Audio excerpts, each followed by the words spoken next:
Hello everyone, কেমন আছে সবাই? চল আজকে সবার মুখে হচ্ছে খাবার নিয়ে আসলাম।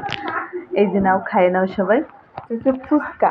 সেদিন ঘুরতে যেয়ে হচ্ছে ফুচকা খাইছি, মানে খাইছি, দাম নিচ্ছিল অনেক বেশি, 470 টাকা।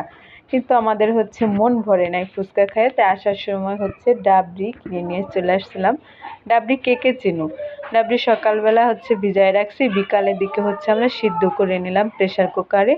এরপর হচ্ছে পানি যখন কমে গেছে, তারপর হচ্ছে লবণ, বিট লবণ, তারপর ম্যাগির একটা মশলা, সামান্য পরিমাণ হচ্ছে আটা, আর সিদ্ধ করা কয়েকটা হচ্ছে আলু।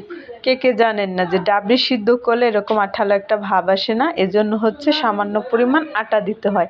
এটা আমিও জানতাম না, আমি হচ্ছে যে আর কি এগুলো বিক্রি করে ওনার কাছে শুনছিলাম, বলতে চাই নাই, তবে বলার পরে হচ্ছে উনি বলছে। তারপর হচ্ছে রান্না করার পর, আর এই যে হচ্ছে আমাদের তেঁতুল। তেঁতুল হচ্ছে 20 টাকা কিনে আনছিলাম, তাই দেখাইতেছিলাম 20 টাকা এতটুকু তেঁতুল। আর হচ্ছে পেঁয়াজ, মরিচ কুচি, শসা কুচি সব রেডি করে, এটা হচ্ছে সিক্রেট মশলা, বিট লবণ, সল্ট সব কিছু দিয়ে হচ্ছে মাখায় নিচ্ছি। মাখানোর পরে হচ্ছে এদিকে বোন হচ্ছে ডিমগুলো কুচি কুচি করে নিচ্ছে। আর এই যে হচ্ছে আমাদের ফুচকা, একটা মানে কি বলে, একটা প্লাস্টিকের বলের মধ্যে অনেকগুলো ফুচকা ছিল। এই হচ্ছে আমাদের শসা কুচি, এটা হচ্ছে আমাদের মাখানো, আর এই যে হচ্ছে তেঁতুলের গোলা। চলো এবার তেঁতুলের গোলাটা দেখায়নি।